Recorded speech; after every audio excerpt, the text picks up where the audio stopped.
ओम सर्वधर्मस्थापकस्त्वं सर्वधर्मस्वरूपकः आचार्याणां महाचार्यो रामकृष्णाय ते नमः। यथाग्निर्दाहिका शक्ति रामकृष्णे स्थिता हेया सर्वविद्यास्वरूपां तां शारदां प्रणमाम्यहं। परतत्त्वे सदा लीनो रामकृष्ण समाज्ञया यो धर्मस्थापनरतो वीरेशं तं नमाम्यहं। वीरेशं तं नमाम्यहं। भगवान श्री रामकृष्ण देव, भगवती माँ शारदा जी और स्वामी जी को प्रणाम अर्पित करता हूँ। मेरे गुरुदेव पूजनीय स्वामी भूतेशानंद जी महाराज को मेरा प्रणाम है और आप सबका प्रणाम। आज ये भगवद गीता का 18 अध्याय का 35 श्लोक पढ़ेंगे हम लोग। 34 समाप्त हुआ है। एक छोटा सा भजन गा लें उससे पहले। दे माँ निजी चरणों का प्यार, ये जगजीत सिंह जी का कभी कोई माँ करी कैसेट आया करता था बहुत पहले, उसी से है। दे माँ निज चरणों का प्यार, दे माँ निज चरणों का प्यार। जय जय माँ जय माँ, जय जय माँ जय माँ, जय जय माँ जय माँ, जय जय माँ जय माँ। पूर्ण प्रेम दे, अमर स्नेह दे, दिव्य शांति आनंद दे। पूर्ण प्रेम दे, अमर स्नेह दे, दिव्य शांति आनंद दे। पूजा करूं सदा मैं तेरी, पूजा करूं सदा मैं तेरी, दे सुमिरन का आधार। दे माँ निज चरणों का प्यार। जय जय माँ जय माँ, जय जय माँ जय माँ, जय जय माँ जय माँ, जय जय माँ जय माँ।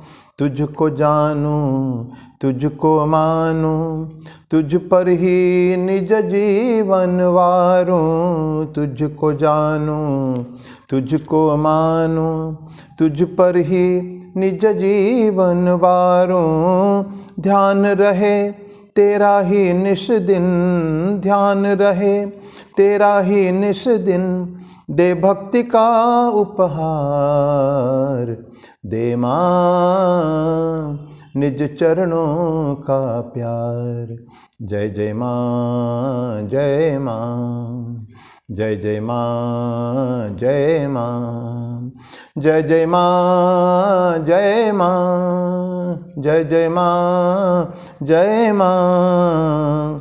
हृदय अभिप्सा से जागृत हो, अभय हस्त मेरे सिर पर हो। हृदय अभिप्सा से जागृत हो, अभय हस्त मेरे सिर पर हो। दिव्य प्रेम से ओत प्रोत हो, दिव्य प्रेम से ओत प्रोत हो, जीवन का परवार। दे माँ निज चरणों का प्यार, दे माँ निज चरणों का प्यार। जय जय माँ जय माँ, जय जय माँ जय माँ, जय जय माँ जय माँ, जय जय माँ जय माँ, जय जय माँ जय माँ। एक समय का बहुत पुराना बहुत सुंदर कैसेट था ये। माँ के ऊपर बहुत सारे गाने थे जगजीत सिंह जी का, उसमें एक ये है। अभी 15 श्लोक 18 अध्याय मोक्ष संन्यास योग। या स्वप्नम वयम शोकम विषादम मदमेव च, न विमुंचति दुर्मेधा धृति सा पार्थ तामसी। ये धृति पढ़ रहे हैं, सात्विक पढ़ा था, राजसिक पढ़ा था, अभी तामसिक धृति है अंतिम। हे पार्थ, जिस धृति के द्वारा दुर्बुद्धि मनुष्य निद्रा भय शोक खिन्नता और मद को भी नहीं छोड़ता, अर्थात धारण किए रहता है, वो धृति तामसिक है। ये सारे बुरे गुण हैं। हम देख रहे हैं ना, दुर्बुद्धि मनुष्य बोलते हैं, पहले मनुष्य को दुर्बुद्धि बोल दिया, उसको बुद्धि नहीं है। दुर्मेधा, निद्रा भी छोड़ता नहीं है। निद्रा सोता तो सोता ही है, जबकि निद्रा हमको बहुत ज़्यादा नहीं चाहिए। भय नहीं छोड़ता, निर्भय होने के भगवान कृष्ण कहते हैं सभी जगह है भय शून्यता। स्वामी जी बोलते हैं कि अभी हमारा मंत्र भय शून्यता। शोक वो भी छोड़ता ही नहीं। खिन्नता और मद, अहंकार बहुत खतरनाक है। अहंकार भी 3 प्रकार होता है, विद्या मद, धन मद, अभिजात मद, 3 प्रकार मद है। महाभारत में आता है। विद्या मद, पढ़ाई बहुत कर लिया तो बहुत, अरे अपने आप को न जाने क्या सोचता है वो, है विद्या मद। धन मद, धन हो गया थोड़ा, जो ट्रेडिशनल जो रिच है वो अहंकार नहीं उसका, नया संपत्ति हो गया ना, थोड़ा सा पैसा मिल गया, हाथ में आ गया बहुत ज़्यादा, वो डांस कर नाच देने लगता है, अपने को बहुत कुछ समझता है वो, ये धन मद। और एक अभिजात मद, जात पात का अंतर जो है, ब्राह्मणों में क्षत्रिय हो, बड़े का जात का, वो अछूत है, ये है, इस तरह की बात मन में जो आता है तो वो सारे वो भी छोड़ना नहीं चाहता है वो। ना निद्रा, ना भय, ना शोक, ना खिन्नता, ना मद को छोड़ता नहीं, ये धृति तामसी कहा जाता है। उसी के बारे में हम लोग पढ़ेंगे अभी। तमस अंधकार है, पढ़े हम, सत्व रजस तमस 3 गुण, त्रिगुणात्मिक प्रकृति है। और मनुष्य भी, हमारा भी जो बनावट है वो भी 3 गुणों से ही है। लेकिन 3 गुण बराबर हमेशा नहीं रहता है, कम माने बैलेंस में नहीं रहता है। कोई व्यक्ति तामसिक प्रवृत्ति के होते हैं, कोई राजसिक प्रवृत्ति के होते हैं, कोई सात्विक प्रवृत्ति के। सात्विक is very good, all good qualities, और राजसिक लेकिन कर्ममय जीवन है। लेकिन तमस नहीं होना चाहिए। तमस होता अंधकार, डार्कनेस, लेजीनेस, आलस्य, कुछ काम न करने की प्रवृत्ति, ये सब हमारे अंदर बहुत था। स्वामी जी बोलते हैं कि हम सब सैकड़ों हजारों साल से तमस में डूबे हुए हैं। कुछ रजस चाहिए, काम करने की शक्ति चाहिए, काम करेंगे हम।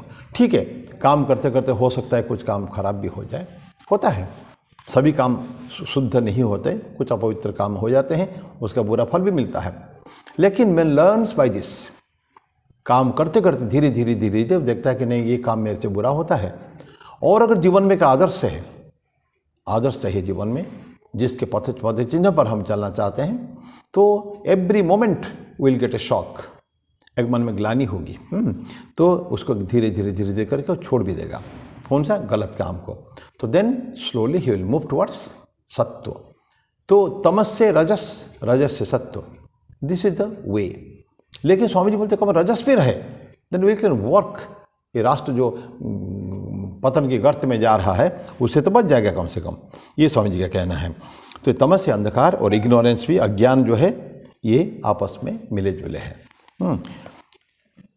निद्रा और जो इनसेंसिबलता, जो निर्जीवता जो है, जो सोता है वो जाता है ना, वो निर्जीव जैसा ही है। जब सो जाता है उसको कुछ समझ में नहीं पड़ता क्या है। निद्रा तो ऐसे ही है, गहन निद्रा होना भी चाहिए, डीप स्लीप। लेकिन निद्रा को किससे, निर्जीवता के साथ कंपेयर कर रहे हैं। ड्रीम, सपना जो होता है, स्वप्न भी निद्रा के पार्ट है, उसके भी निद्रा में ले लिया हम लोगों ने। लेकिन कुछ लोग डे ड्रीमर भी होते हैं, दिवा स्वप्न, दिवा तो दिन में भी उनको स्वप्न आता है उनको, ऐसा है। वो कौन है? दिवा स्वप्न बुरा नहीं है, दिवा स्वप्न किसका होता है? जो बहुत एक कमिटमेंट लेके चलता है, ये करना है। एक मन में ठान लिया कि this I have to complete, तो वो भी दिन में भी उसको सपने आते। सपने मतलब सोता नहीं हो, लेकिन हमें सब देखता है कि yes this I will do. एक प्रेशर हमके मन में रहता है, zeal to do something. Swami Vivekananda के बारे में, स्वामी जी भारत माता को इतना प्यार करते थे ना। निवेदिता बोलती है, भारत माता की जो चिंतन था, स्वामी जी का दिवा स्वप्न एवं रात्रि का दुस्वप्न।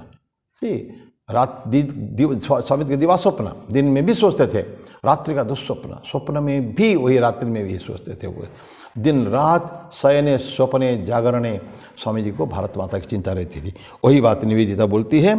तो डे ड्रीमर्स भी है, ये भी अनकॉमन नहीं है, समाज में है ऐसे, लेकिन वो भी तमस में आता है, जो बहुत ज़्यादा सोता है। तो ये जो स्वामी जी के बारे में बोला, ये this is something different. Swami ji का एक जुनून था, एक भारत माता के प्रति काम करने के लिए। तो उनके अच्छा, ऐसे जो व्यक्ति होते हैं जो सोने में विश्वास रखते हैं, उनके लिए जागृत रहना और सोने में भी कोई बहुत फर्क नहीं है।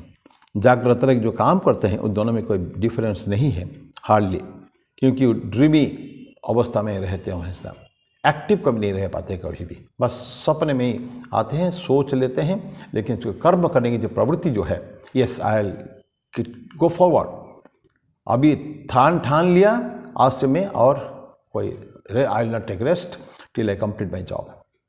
उठो जागो और लक्ष्य प्राप्ति तक रुको मत, ये जो स्वामी जी ने बोला है, क्यों बोला है? एक बार जाग गए, उठ गए हैं, where I awake to our duties and responsibilities, तब फिर हमको काम में जुट जाना चाहिए, फिर और रुकना नहीं है जब तक कि काम का कंप्लीशन न हो, यही बात बोलते हैं। लेकिन ऐसे जो डे ड्रीमर्स होते हैं, तो इसमें जो टीकाकार है भगवद गीता के, वो बोलते हैं कि उनमें काम करना इसमें कोई बहुत ज़्यादा फर्क नहीं है, वो फॉर्मनेस नहीं है, वो ध्रुति उनके अंदर नहीं है कभी भी, जो करते हैं ना वो कुछ, ना उससे समाज को कोई भलाई भी है। ऐसे व्यक्ति क्योंकि काम ठीक से कर नहीं रहा है, कोई ठिकाना नहीं है क्या करेगा क्या नहीं करेगा, तो ना तो उसको खुद को फायदा है, ना तो उसके परिवार को, ना जगत को भी कोई फायदा है उससे। सो दे आर ऑल्सो डिस्कार्डेड, उनको हमने माइनस करके चलते हैं उनको इसका। अब एक उदाहरण लेते हैं इसको, तामसिक प्रवृत्ति का एक बहुत फेमस उदाहरण है धृतराष्ट्र राजा। अंधा राजा थे वो, ब्लाइंड है, ये एक एग्जाम्पल है तामसिक धृति का है वो। उसका ब्लाइंडनेस वो फिजिकल सिंबल था क्या किसके, कि उसका डिस्क्रिमिनेशन नहीं था। उसका विवेक जो है, विवेक जिसका मर गया है तो समझ लीजिए कि वो व्यक्ति भी कोई काम का नहीं है। विवेक के ऊपर कभी, बुद्धि विवेक के ऊपर कभी भी प्रश्न चिन्ह नहीं लगता, कभी भी कोई दाग नहीं लगना चाहिए कभी भी। तो कभी शारीरिक शक्ति, मानसिक शक्ति को हम बेच सकते हैं, बुद्धि भी सोच सकते हैं, लेकिन जहाँ विवेक मर गया है वहाँ सब समाप्त हो जाता है। अब्राहम लिंकन जो प्रेसिडेंट थे अमेरिका के 1860 to 1860, सब जानते हैं, वेरी फेमस पर्सन। उन्होंने एक ऐसा ही पत्र है, फेमस पत्र उनका वायरल होता है, हुआ बहुत सालों से होता आ रहा है, कि उन्होंने उनके पुत्र के टीचर को लिखा था, प्रिंसिपल को लिखा था, एक सुंदर पत्र लिखा था। व्हाट दैट, उस लड़का को क्या सिखाया जा सकता है? All good things, good qualities, जीवन में सक्सेसफुल, सफल होने के लिए क्या क्या जीवन में चाहिए, सारी चीज़ उन्होंने लिखा था। उसमें एक विवेक को लेकर बहुत सुंदर लिखे हैं 4 line. Teach my son to sell his brawn and brain to the highest bidders, और never to put a price tag on his heart and soul. बोलते हैं कि मेरे पुत्र को सिखाओ, कि कहीं और दूसरे वीडियो में भी मैंने बोला है इस बात को, मेरे बच्चे को तुम्हें ये सिखाओ कि अपने शारीरिक शक्ति और बौद्धिक मानसिक शक्ति को कहीं भी बेच सकता है वो, जो इसको ज़्यादा कीमत देगा, अदा करेगा, लेकिन हृदय एवं विवेक पर, आत्मा पर कोई मूल्यांकन नहीं होता है, कोई तमगा नहीं लगता है, नो प्राइस टैग, कि ये this is to be sold at this price, ये भावना जब इस मन में ना आए, ये मेरे बच्चा को सिखाओ। दैट मीन्स अपने को इतना सच्चोट ईमानदार रहना है हमारे कर्तव्य के प्रति, हमारे राष्ट्र के प्रति, हमारे मानव जाति के प्रति जो ईमानदारी है, मेरा कर्तव्य क्या, as a citizen what can I do, मैं इस देश के लिए क्या कर सकता हूँ। तो ये भावनाएं मन में बोलते हैं कि वो, लेकिन उसको कोई विवेक नहीं था, डिस्क्रिमिनेशन नहीं था धृतराष्ट्र को, ना तो आगे की सोच, बोलते हैं ना फोरसाइट जिसको कहते हैं, सोचने के आगे क्या होने वाला है, फ्यूचर थिंकिंग जो होता है, एक प्लानिंग करता है ना इंसान, कभी आगे क्या करना है क्या नहीं है, क्या करने से ठीक रहेगा। राजा है, इतना बड़ा कुरु साम्राज्य के राजा है वो, लेकिन वो अंधा है, वो जानता था कि वो राज्य के लिए वो नहीं है, वो ब्लाइंड है, और शासन करने के लिए उसका अधिकार भी नहीं है। लेकिन पांडु, उसके छोटे भाई पांडु के मृत्यु के बाद उसको बनाया, यद्यपि पांडु का पुत्र युधिष्ठिर थे और दुर्योधन से भी बड़े थे वो, तो उनको मिलना चाहिए था, लेकिन जो भी है इतिहास साक्षी है कि उन्हीं को ही बनाया गया अंधा व्यक्ति को। तो उनका ये एक फिजिकल एक सिम्टम था केवल, कि उनका बुद्धि भी मर चुकी है, विवेक भी मर चुका है, तो आंखें भी नष्ट हो चुका है उनका, आंखें नहीं है इसका मतलब है कि विवेक भी नहीं है, ये केवल दोनों आपस में मिले जुले हैं कभी। तो यही बोलते हैं कि तो इग्नोरेंस है सारे, और क्योंकि विवेक नहीं है तो जीवन में कभी धृतराष्ट्र में अच्छा काम नहीं कर पाए कभी भी।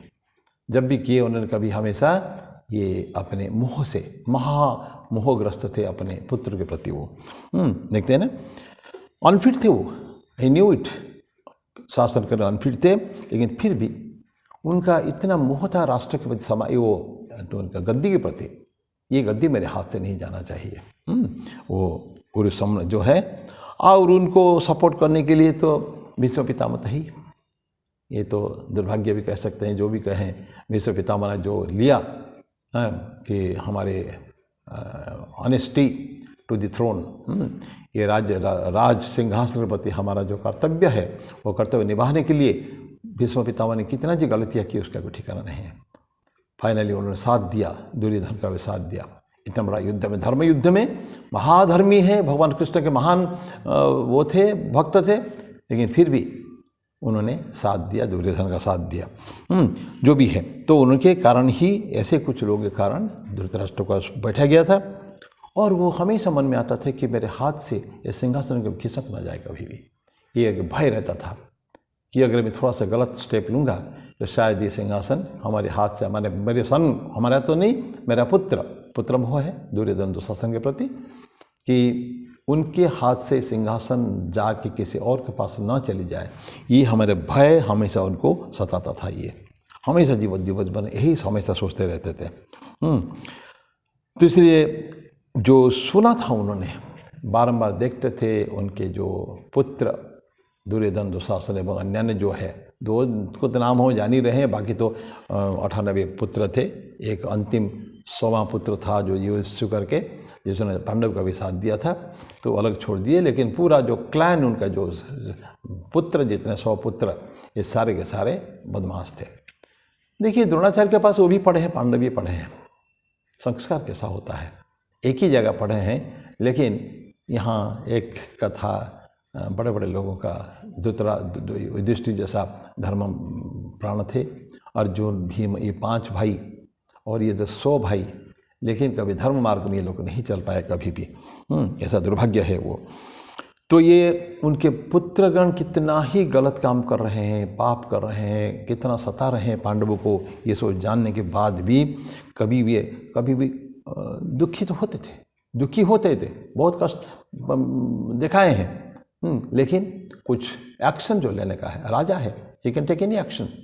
लेकिन हम देखेंगे महाभारत जो सीरियल में, मैंने उसको किताब में देखेंगे, दुर्योधन हमेशा उनके ऊपर हावी रहता था।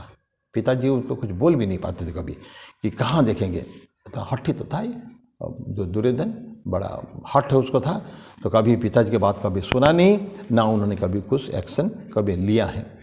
और अपने को भी बदनामी हो रही है वो तो जान ही रहे थे धृतराष्ट्र, जानने के बाद भी खिन्न भी रहते थे, काफ़ी उन्होंने कष्ट भी जीवन में पाया है, डिस्पेयर, हताश, निराश, कभी कभी निराशा उनके जीवन में आती थी, लेकिन फिर भी कोई उन्होंने उपाय नहीं किया कभी भी। नहीं तो कर सकते थे।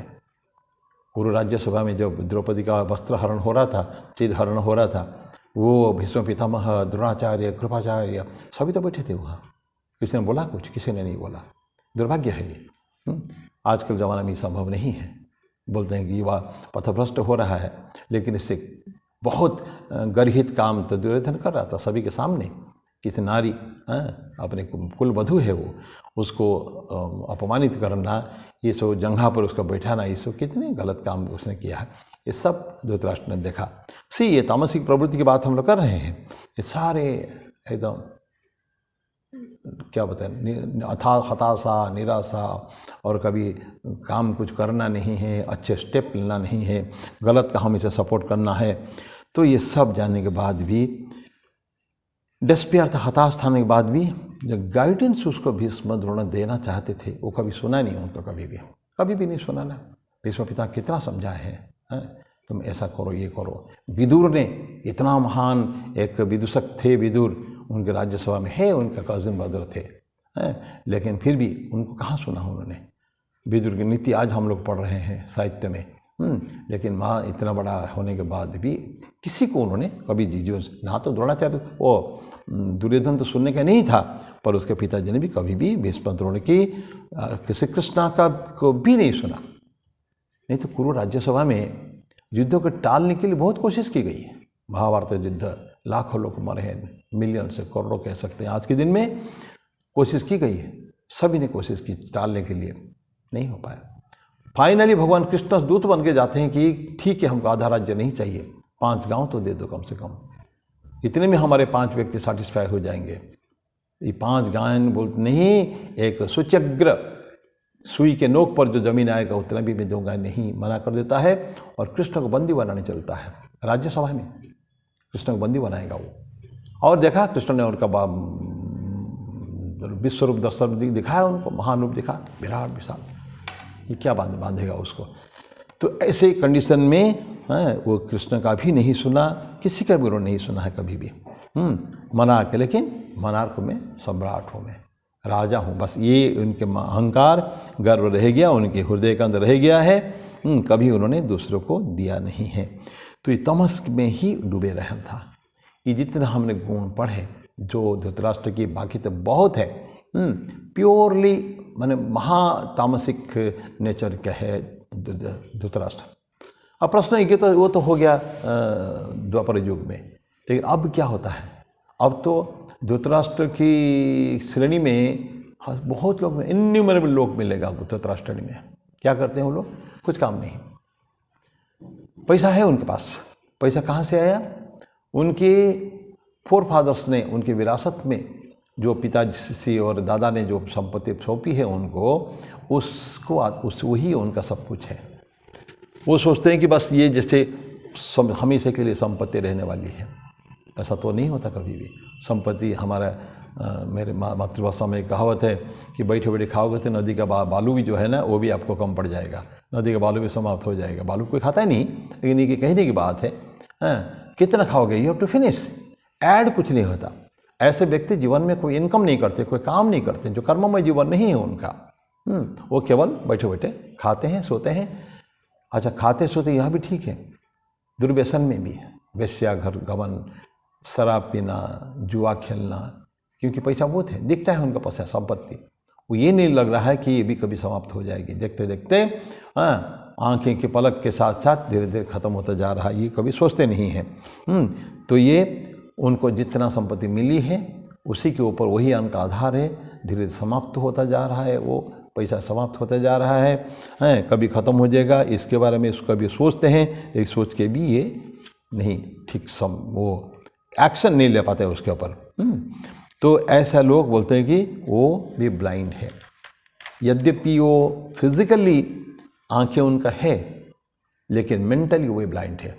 दुर्योधन फिजिकली मेंटली दोनों ब्लाइंड था। उनके श्रेणी के जो आज है लोग, वो फिजिकली ब्लाइंड भी नहीं है, लेकिन मेंटली ब्लाइंड है। तो मानसिक रूप से अंधापन उनका है, वो देखते नहीं कभी भी। तो ऐसे व्यक्ति चाहिए, वो सब भी दुर्योधन की है। उनका भी बैठे बैठे खा पी के सारे समाप्त कर देने का है। ये उनका काम है। तो पैसा कुछ मैंने हेल्पलेसनेस है, बाद में देखते हैं, सोचते हैं, जब समाप्त होने के ऊपर आता है फिर देखते हैं कि अब तो कुछ नहीं रहा हमारे पास। लेकिन थोड़ा पहले अगर उसका एहसास होता तो उसको रोक भी सकते थे, कभी ना कभी रोक सकते थे, लेकिन नहीं। और ऐसे व्यक्ति जो पैसा में चलते थे, पैसा कहते ना, ईटिंग मनी, टॉकिंग मनी और वॉकिंग ऑन मनी, जहाँ देखो कि पैसा पैसा लोग दिखता था, भव्य संपत्ति के मालिक थे, आज उसको भिखारी की श्रेणी में आ चुके हैं। ऐसा बहुत देखा जाता है। बड़े बड़े राजा महाराजे जो 550 जो स्वतंत्रता के बाद वल्लभ भाई पटेल ने जो भारत में मिलाया, उसमें कई सारे ऐसे छोटे छोटे राजा थे। क्या प्रिवी मिलता, प्रिवी पर्स मिलता था थोड़ा बहुत, उसमें कुछ नहीं। उसमें कई राजा जो ऐसे ही है, आज भी ऐसे ही हैं, कुछ है ही नहीं उनके पास। एनीवे, कुछ कुछ अपना बिजनेस शुरू भी किया है, कुछ कुछ अभी भी उनके पास संपत्ति है, लेकिन इन्होंने कुछ कमाए नहीं। ऐसे व्यक्ति को जीवन में कभी कमाए नहीं है। तो पैसा के दौर चलने वाला व्यक्ति आज उसके पास कुछ भी नहीं है। तो ये सब स्टूपिड आइडियाज़ है, ये सब है तामसिक प्रवृत्ति है। केवल उनके पास क्या रह जाता है? पास्ट ग्लोरी है। मेरे पिताजी ऐसे थे, मेरे दादाजी ऐसे थे, पर मैं क्या हूँ वो नहीं सोचता है कभी भी। मेरे पिताजी के पास इतना घोड़ा था, घोड़ा साल था, उसके पास हाथी थे, न जाने क्या क्या थे। इसे बोलने से क्या होगा?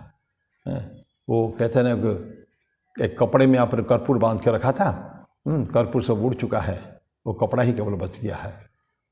ये भी सब हमारे मातृभाषा में सभी भाषा में होगा मेरे ख्याल में। ये कर्पूर उड़ीगला कनाखंटा पड़ी रहेला, जो कपड़ा बस केवल रहेला और रहा है, बस कर्पूर चला गया है। इनके हालत सब ऐसे ही है।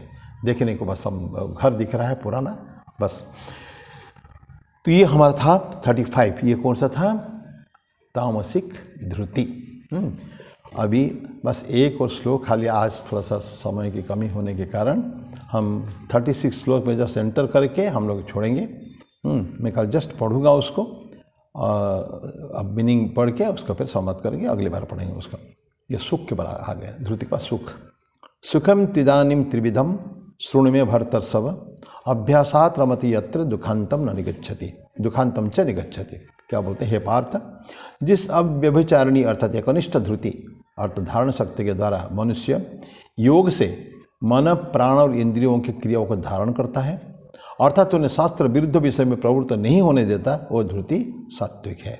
बोलते ये याद, वो सात्विक है। वो नहीं, सॉरी यहाँ, हे भरत श्रेष्ठ, अब तू मुझसे 3 प्रकार के सुख का भी सुन, जहाँ अर्थात जिस सुख में मनुष्य अभ्यास से रमण करता है और जहाँ वो दुख के अंत को प्राप्त हो जाता है। ऐसा सुख क्या है? ये है सात्विक सुख है। ये यही अर्थ पढ़ के मैं आज समाप्त करता हूँ। आज थोड़ा सा समय केवल दे पाए हम लोग।